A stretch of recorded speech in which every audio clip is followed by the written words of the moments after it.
1935. Wright Airfield in Dayton, Ohio. It was late October. Boeing was demonstrating the prowess of their next-generation long-range bomber to the U.S. Army Air Corps. Their Model 299, Flying Fortress, was a massive plane with 4 powerful engines and a giant 100-foot-plus wingspan. The plane lifted off with a thunderous sound, climbed to several hundred feet, and then, all of a sudden, it stalled, dipped to one side, and fell back to Earth in a fiery explosion. 2 of the 5 crew members died in the crash, including the pilot, Major Ployer Pete Hill. An investigation found the cause of the crash to be pilot error. He'd forgotten to release a lock on the controls. The thing is, Major Hill was an exceptionally qualified and experienced pilot. He was the chief of flight testing for the Air Corps. How and why had he forgotten this step? Today on the podcast, we're looking at a simple, common tool that came into widespread use due to that tragic event. One that can improve outcomes on everything from a college application so many forms to a perilous voyage to the moon. Okay, Houston, we've had a problem here.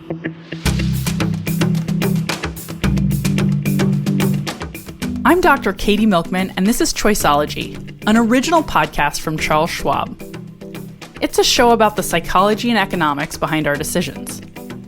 We bring you true stories involving high-stakes make-or-break moments, and we explore the latest research in behavioral science to help you make better choices and avoid costly mistakes.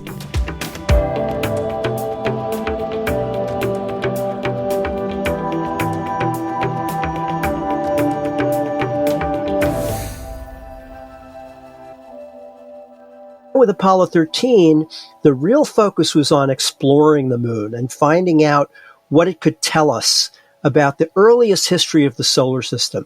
This is Andrew Chaikin. I'm Andrew Chaikin, space historian and author of the book A Man on the Moon, The Voyages of the Apollo Astronauts. 2020 marked the 50th anniversary of Apollo 13. It was NASA's 7th crewed mission in the Apollo program, and the 3rd to attempt to land astronauts on the moon, after successful landings by Apollo 11 and 12. And on the crew patch for the mission was the motto Ex Luna Scientia, which means from the moon knowledge. So expectations were very high that Apollo 13 would open this new chapter in the scientific exploration of the moon. You may know this story already. Maybe you saw the Hollywood movie, or maybe you experienced the event as it happened. It remains one of the most dramatic illustrations of the complexity and danger that astronauts and engineers face during space travel. We're going to focus on a few crucial moments in the mission and a procedural tool that made a huge difference to the outcome. But first, some context. Apollo 13 launched from Kennedy Space Center on April 11th, 1970, with 3 astronauts aboard. Jim Lovell, the commander, was absolutely unflappable. Always even keel, never got ruffled. Tom Hanks played the Jim Lovell character in the movie Apollo 13. The command module pilot, Jack Swigert, knew the command module systems as well as just about anybody. And finally, the lunar module pilot, Fred Hayes, was also just an incredible expert on the lunar module, one of the top 2 or 3 astronauts in the program in terms of his knowledge about the lander. The takeoff and flight went smoothly. But then you get to 55 hours and 56 minutes into the flight of Apollo 13. Mission Control sends up a request to the astronauts, we'd like you to stir the tanks. What they said was stir the cryo tanks, cryo meaning cryogenic liquid oxygen and liquid hydrogen. That made it easier for the flight controllers to gauge the quantity levels inside the tanks. Swigert flipped the switch to stir the tanks, and moments later, the astronauts heard a loud bang and felt the spacecraft shudder, and that's when all the problems started. Fred Hayes, the lunar module pilot, had a sinking feeling in the pit of his stomach. Because he looked at the gauges, he saw that the oxygen reading in tank 2 was going down to 0, and the fuel cells starting to fail, he knew in that moment that they were not going to land on the moon because the mission rules forbid it. Despite this crushing disappointment, not to mention the deep concern for their own safety, the Apollo astronauts got straight to work. They have the phrase, work the problem. That's what they do. They work the problem. And so even as they were still trying to figure out what was going on, they were just doing the right procedures. They were talking to mission control. They were not losing their cool. And, that's an extraordinary thing. As soon as the bang happened, Fred went back to his couch on the right side of the command module to start investigating what was happening. And at one point, pretty shortly after that, he glanced out his side window and he saw all kinds of sparkling particles, debris, and frozen gas and so forth. He knew at that moment that there had been a serious physical problem, that this was not just some kind of instrumentation glitch. He also knew that from looking at the instrument panel because different sensors were telling him the same thing, that the oxygen tank was losing its contents into space. That's when Mission Control in Houston heard the iconic words from Apollo. Okay, Houston, we've had a problem here. 5 guidance. Go guidance. We've had a hardware restart. I don't know what it was. Okay. Houston, we've had a problem. We've had a main B bus undervolt. And we had a pretty large bang associated with the caution and warning there.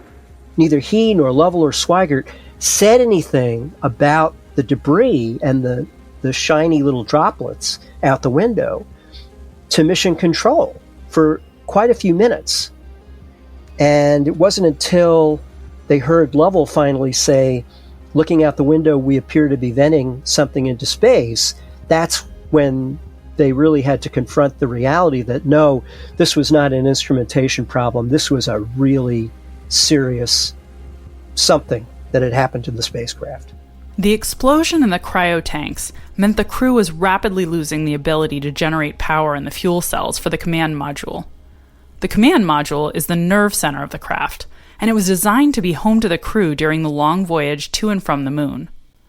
Now, that module was failing. Fast. The first thing they had to do was get into the lunar module and start getting it powered up to serve as their lifeboat. The explosion made it only a matter of time before the mothership was dead. There are 3 main modules in the Apollo spacecraft. The command module, the lunar module, used for landing on the moon, and the service module. The service module contained the damaged cryo tanks. The command module is the only part of the craft that returns to Earth, so the battery power in that module had to be preserved at all costs. The only option was for the astronauts to retreat to the lunar module while they shut down the command module and planned their return trip. At this point, they only had a few minutes of power left in the command module. So there was incredible time pressure here. And, normally the procedure, the checklist to power up the lunar module, all of those steps takes a couple of hours because you're not under time pressure. You're in orbit around the moon. You're still attached to the mothership. You're going through a lengthy checklist to turn on all the systems before you undock from the mothership and go land on the moon. Well, now they had to do that 2-hour procedure. They had to boil it down to about 15 minutes. Imagine the pressure. And the stakes couldn't have been higher. The astronauts needed to get this right, and fast. And so this is one of the most remarkable things in the whole episode. The guys who were experts in the lunar module systems in Mission Control, they were busy working on a shortened checklist to read up to the astronauts. The knowledge that they had of the systems and how they worked and what had to be done when, that was as crucial as anything else. They got that checklist read up to the astronauts bit by bit, a few lines of instructions here, a few lines there, over the space of many minutes. Fred Haise said that he was in the spacecraft with the checklist in front of him, and he had a felt tip pen, and he was just crossing out big sections that they weren't going to do and focusing on the stuff that they did have to do. Probably the most tense moment in this whole process was Jim Lovell copying down the numbers from the command module computer, which were called down to him by Jack Swigert. These numbers included the ship's orientation. The problem was, for technical reasons, the command module's orientation didn't match the lunar module's. So as they were copying these coordinates from one checklist to the other, they had to perform arithmetic to correct the difference. And, this was simple arithmetic, but Lovell wanted to be sure that he didn't screw up in the heat of the moment. And he asked Mission Control, hey guys, can you double check my arithmetic?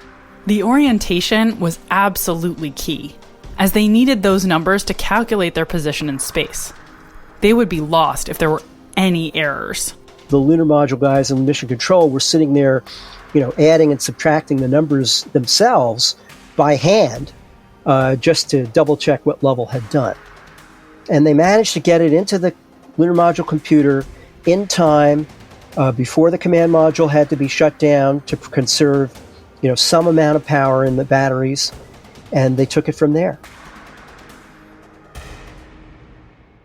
Of course, they weren't out of the woods yet. The crew still had to get their damaged craft back to Earth. They needed to conduct 2 major engine firings. The first firing was meant to get them back on a free return trajectory, using the moon's gravity to slingshot them around and back on a flight path to Earth. The second firing was meant to increase their velocity and get the ship back home faster. You see, the crew was rapidly running out of consumables, power, and oxygen. The lunar module was designed to support only 2 astronauts for a brief landing on the moon, not 3 astronauts on a multi-day trip back to Earth. The first basic need was to get back on the free return trajectory. They didn't have to think, oh gosh, how do we do that? They already had in their hip pocket a procedure for using the lunar module engine to propel the 2 spacecraft docked together, and that was what they knew as soon as they realized that the lunar module was going to have to be the lifeboat. As soon as they realized that, they knew that was the first thing they had to accomplish.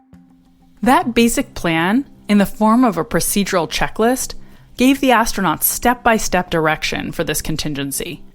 But it also freed up their mental bandwidth to concentrate on those issues that had not been addressed in the contingency plans. Fred Haise said that it occurred to him in real time that there was no book to pull off the shelf that would cover everything they would have to do to get home. And he knew that the people in Mission Control would be working around the clock to figure out many of these procedures. It was a combination of real-time ingenuity and a solid foundation of contingency planning. NASA engineers and astronauts spent a great deal of time in advance thinking through what-if scenarios and codifying procedures to deal with them. And now, they were dealing with several worst-case scenarios all at once, from a tiny ship hurtling through space.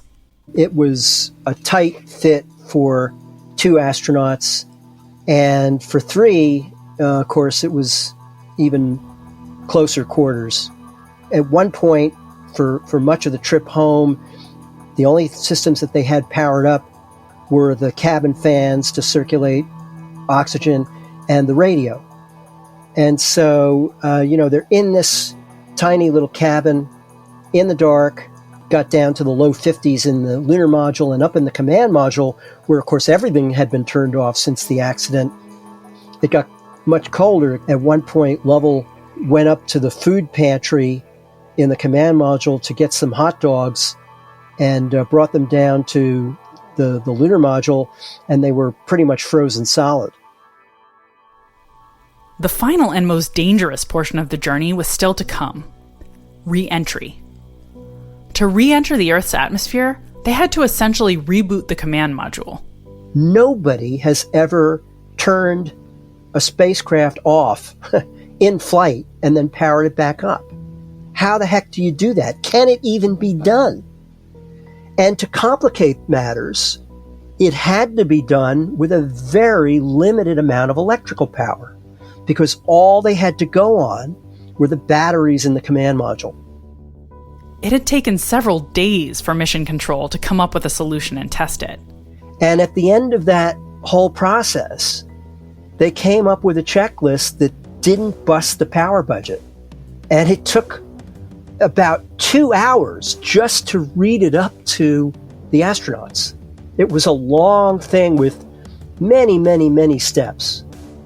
And of course, when it came right down to it, would it work? Well, they wouldn't know until they did it. To everyone's relief, the command module flickered back to life, and they jettisoned the dead service module. As it floated past, the crew was able to see that an entire panel had been blown off during the cryotank explosion. Next, they jettisoned the lunar module and prepared for re-entry into the Earth's atmosphere, hoping against hope that the command module's heat shield had not been damaged. The descent began, and the astronauts were buffeted by incredibly intense heat and physical forces. The ionization of the air around an Apollo command module during re-entry typically resulted in a 4-minute communications blackout. But Apollo 13 was on a more shallow re-entry path, which lengthened the blackout.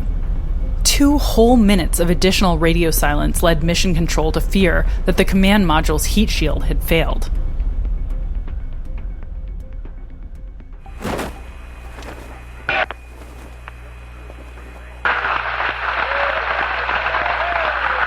Odyssey Houston, we show you on the mains. It really looks great.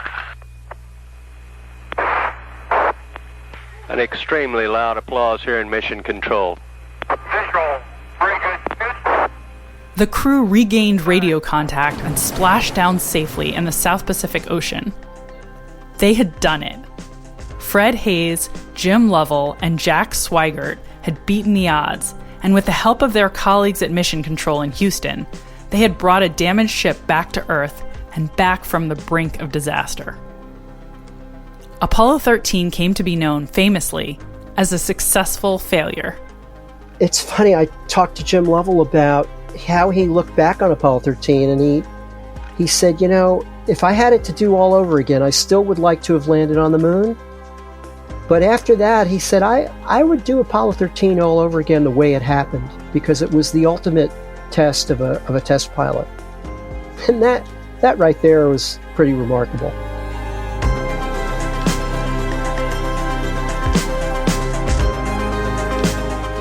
Andrew Chaikin is a space historian and author of the book The Man on the Moon: The Voyages of the Apollo Astronauts.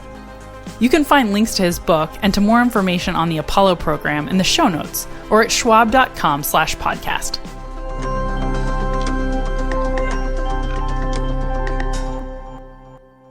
Space travel was and continues to be incredibly complex and dangerous. The Apollo 13 crew, along with their colleagues at NASA Mission Control, demonstrated remarkable ingenuity and grace under pressure during their perilous journey around the moon.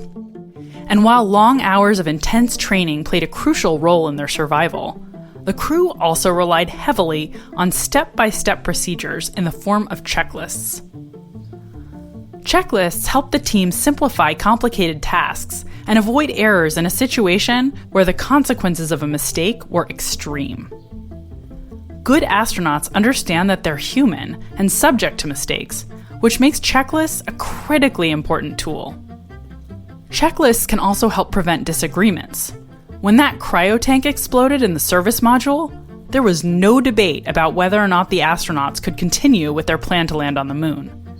The mission rules checklist stated that if you lost a tank or fuel cell on the way to the moon, a landing was forbidden. Incidentally, in 2011, the Lunar Module Activation Checklist from aboard Apollo 13 was sold at auction for over $375,000. Well, at least before NASA halted the sale due to an ownership dispute. But its value gives you an idea of how important checklists were to the outcome of that mission. Checklists have been a standard part of operating procedures in aviation since Major Hill made the critical mistake that led to the Boeing bomber crash of 1935. The Army Air Corps determined that he'd had too much on his mind and simply forgot to release the control lock. The Air Corps subsequently instituted the use of pre-flight checklists, written on 3x5 cards, that helped ensure pilots and crew members followed the correct procedures for a safe takeoff and flight. As airplanes have become increasingly complex, the likelihood of human error has also increased dramatically. Checklists became a way of breaking down complex processes into manageable actions and offloading cognitive effort so that pilots and eventually astronauts and others faced with complex tasks could focus on the most pressing concerns without fear of missing crucial steps. If you've read Atul Gawande's best-selling book, The Checklist Manifesto, you'll be familiar with just how important checklists have become to the successful practice of medicine. Research by Gawande and others suggests that surgical checklists, for instance, can cut complications and mortality rates by more than a third. My next guest has conducted important research showing how checklists can affect worker productivity and why some workers are nonetheless reluctant to use them. Kirabo Jackson is the Abraham Harris Professor of Education and Social Policy at Northwestern University. Hi, Kirabo. Thank you so much for joining me today. Thank you for having me, Katie. So I've shared the story with our listeners of Apollo 13 and how important checklists were to facilitating a safe return home for the astronauts on board that mission. And obviously saving lives in space is important, but it feels pretty far removed from most people's day-to-day. And you did a study about the effects of checklists in a much more down-to-earth setting, and I was wondering if you could describe that research. Sure. So my co-author and I, Henry Schneider, we ran sort of a very small experiment in auto mechanic shops. So the idea behind the experiment was perhaps checklists would be a really helpful way to improve the productivity of the mechanics. The idea here came from the checklist literature, which a lot of this has been in sort of medicine, is that checklists can potentially provide a sort of external memory device that makes sure that people stay on track, they don't lose concentration when they're going through things, you don't miss steps. So that's one of the ways in which it can help things. Other ways in which it can help things is that it also just provides some external accountability.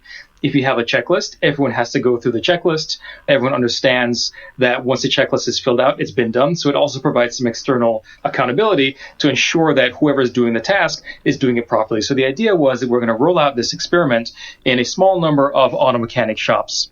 And what we did was we provided checklists to the shop owners, and we asked them to introduce them in the shops that they had.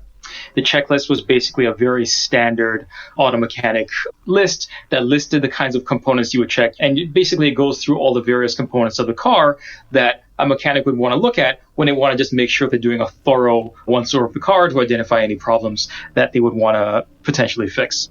So we provided them to the owners. The owners offered them to some of the shops for a 3-week period. And we basically looked at their data to see what happened during those 3 weeks. We used a set of shops that were not offered the checklist as a basis for comparison, and we went to basically see what happened. And what did you find?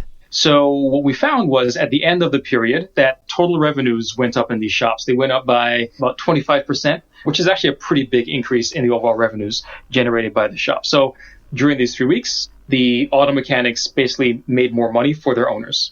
And we were able to use data from before and during the experiment where some mechanics actually were paid by commission. And the finding there was that just providing these checklists that listed the components of the cars that the mechanics should check increased revenue by about the same amount as about a 1.5 percentage point increase in the mechanics commission, which is a pretty large effect. And it's relatively cheap. To increase someone's commission by 1.5 percentage points, you have to basically pay for that versus the checklist, which was relatively cost-free. So it was actually a very cost-effective approach to increasing revenue for the shop. It's really interesting, and I'm wondering if you have any thoughts on why checklists aren't used much more widely, given how incredibly beneficial you found they were, and at such a low cost. So in our context, what we basically concluded based on the data is that there's essentially a moral hazard. So moral hazard sort of relates to a whole set of situations where an individual bears the cost of some action, but the benefits accrue to somebody else. That can lead to a moral hazard. And in this context, the mechanic is the one that has to exert the effort to go through the checklists. Maybe it could actually be kind of a pain in the butt. They may have to check some components they don't necessarily want to check, and they're not getting paid additional money to use the checklist. So it does potentially impose an additional cost on the mechanic. And all the benefits of this more thorough inspection are essentially going to the owners. So ideally what you'd want is to compensate the workers for the additional effort that the checklist entails and split it in such a way that the owner gets more money because they're getting more revenue and the mechanic is happy doing the additional work because they're being compensated for doing so. That's really helpful. And I also just want to draw, we've talked a little bit about why you think checklists work, and it seems like what you're highlighting is that they reduce forgetting and create accountability. And you've also mentioned that you think they're particularly likely to come in handy in complex situations. Is that sort of your rule of thumb for when you think a checklist is most likely to be helpful, when the situation is complex, or are there other variables that you think matter too? I mean, my sense is that certainly in terms of the memory aid component, when things are complicated, those are the kinds of scenarios where people forget things. So I think that's exactly right. The other time where I think it's really valuable is when things have to happen step by step.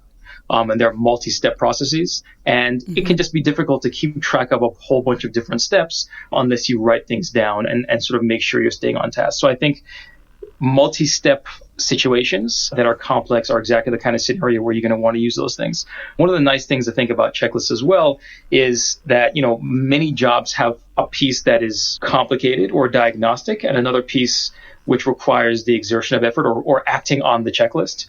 I think by externalizing the keeping track of things piece, you can basically focus more of your effort on sort of making sure you do the things that you need to do, if that makes sense. That makes so much sense. Kirabo, thank you so much for joining me. This was great. Oh, it's my pleasure. Thank you. Kirabo Jackson is the Abraham Harris Professor of Education and Social Policy at Northwestern University. I have a link to his paper on checklists and worker behavior in the show notes and at schwab.com/podcast. Checklists are a tool for anyone worried about what happens to the quality of their decisions when systems and situations become complex. Checklists help simplify and streamline our approach to solving problems that might otherwise prevent us from using airplanes, spaceships, operating rooms, businesses, and more safely and successfully. We need them because we have a limited capacity to process and remember key information, particularly under stress. But checklists aren't the only tool you can use if you recognize the need for simplification. Cass Sunstein, my next guest and author of the books Simpler and Too Much Information, knows that better than most.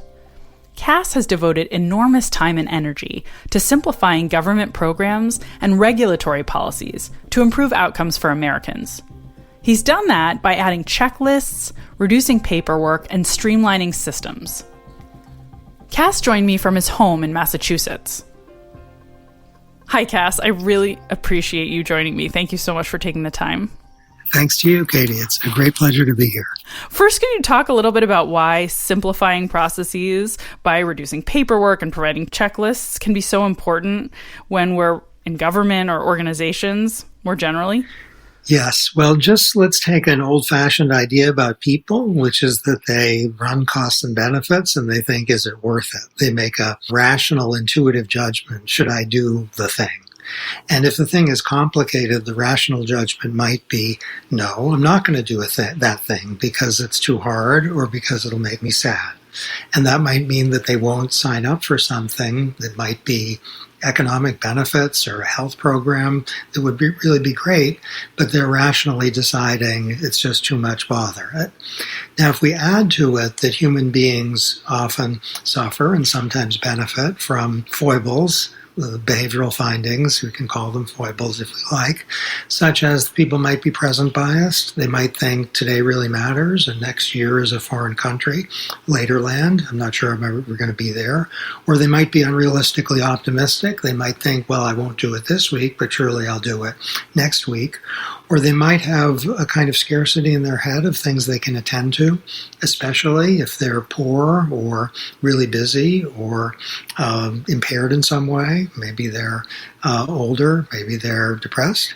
And if those things are reducing their bandwidth, then the fact that something is complicated may mean that they'll think some version of forget about it. I totally am with you on this and think this is so important. I was wondering if you could talk a little bit about some of your favorite research that illustrates the power of simplification to improve lives and outcomes. Yeah. So we know that to get financial aid, if you're a high school senior, you have to fill out a form. And for a long time, the form was crazy complicated.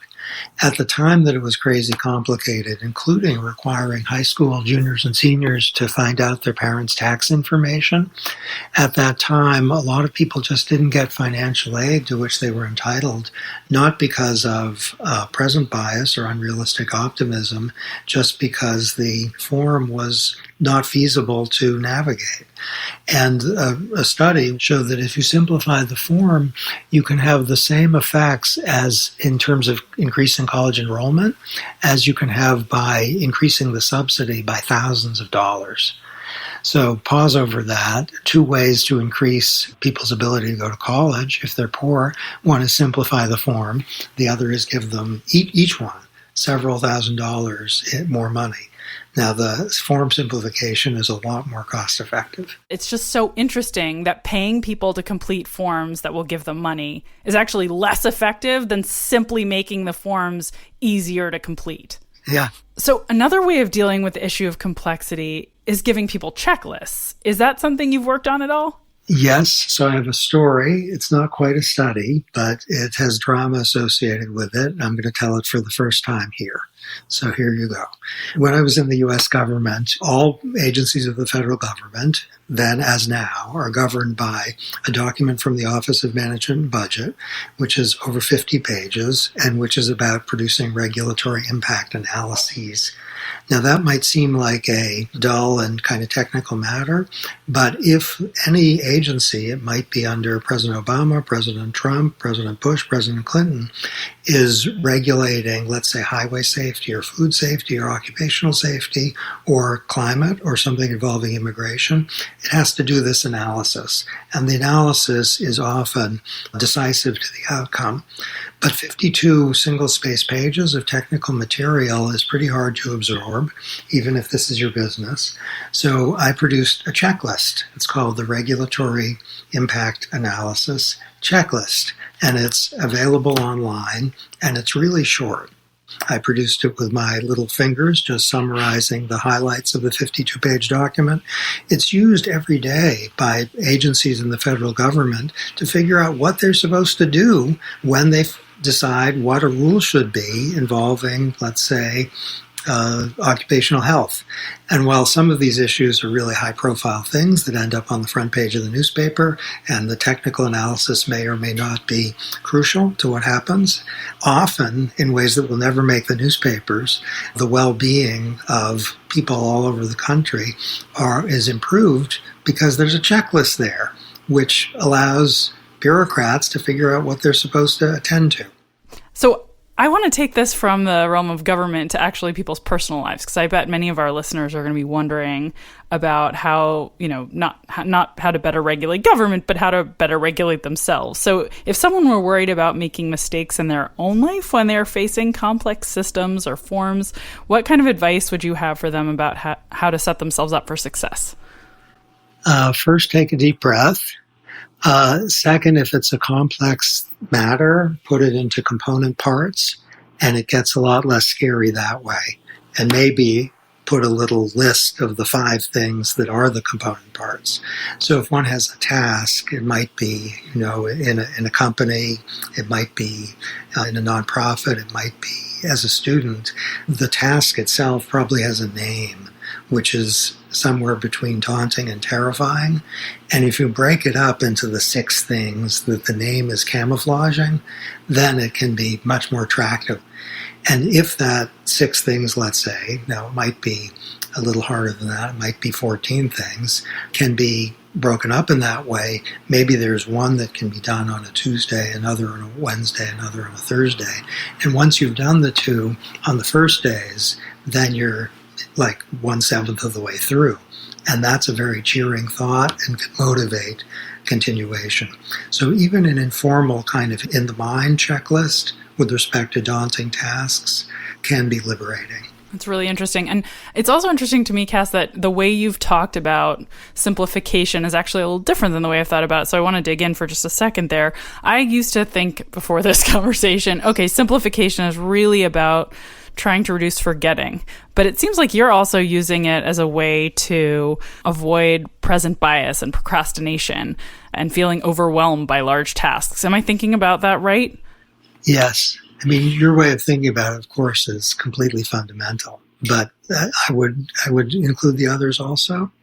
And there's a kind of architecture that, your electricity provider or your internet provider might offer you, which can be complicated and messy and hard to navigate or not. And there's an architecture that, let's say, the motor vehicle department might provide when you're renewing your license, or that the criminal justice system might provide. And those can all be really complicated. And the way of simplification just involves scaling back or redoing the architecture. But we all in our individual lives can alter architecture. We can decide to automate things, like so that all the bills are paid automatically. We don't have to think about them. Or we can do something like over the next half hour with respect to our schedule so that we don't have to think as much about our schedule, because every meeting that's going to occur on Wednesday at 2 p.m. is automatically in the schedule. And that's a kind of trivial example, but there are big examples that I think if each of us can probably identify that involve changing our architecture that can pay really long-term dividends. And that does involve something like reminders, but it can involve something like just overcoming present bias. I love that you brought up architecture, given your important work on choice architecture and the way we structure our decisions and how much that matters. This was so wonderful. Thank you very much for taking the time to talk with me about this. Well, these have been very challenging questions, but at least I haven't had to put words on a page. You're pretty good at that. So you would have been fine either way. Thank you, Cass. I appreciate it. Thank you. Great pleasure. Cass Sunstein is the Robert Walmsley University Professor at Harvard Law School. He's also the founder and director of the Program on Behavioral Economics and Public Policy at Harvard Law School, former administrator of the U.S. government's Office of Information and Regulatory Affairs, and author of many books. His latest is called Too Much Information: Understanding What You Don't Want to Know.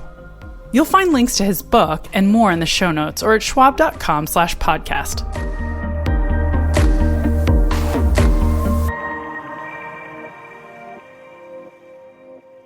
Breaking down your financial goals into clear, discrete tasks is an important step in creating an effective financial plan.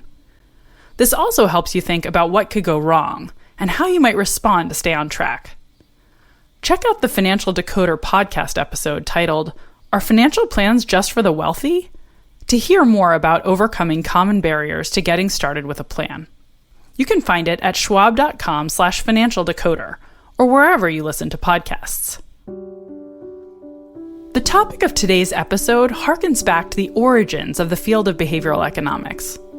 It's arguable that 1978 economics Nobel laureate Herbert Simon laid the groundwork for everything that followed when he highlighted the limitations of people's reasoning capacity in the 1950s. Simon's background in computer science helped him see the brain as akin to a computer with limited memory and limited processing power. Once these limitations were recognized by other economists, it was easier to start thinking about the systematic and predictable ways in which people deviate from making optimal decisions. Checklists, and simplification more generally, are critical to helping people who have limited time, memory, attention, and willpower. So the next time you encounter a complex task, consider whether and how you can simplify it.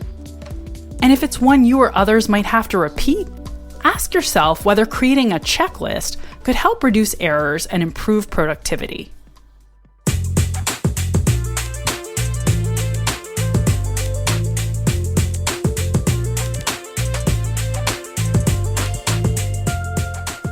You've been listening to Choiceology, an original podcast from Charles Schwab.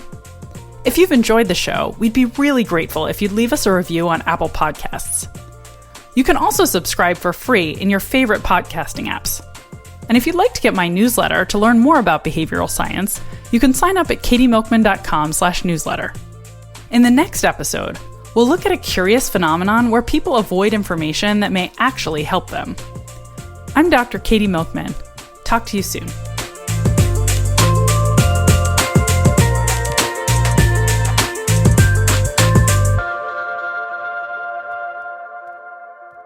For important disclosures, see the show notes or visit schwab.com/podcast.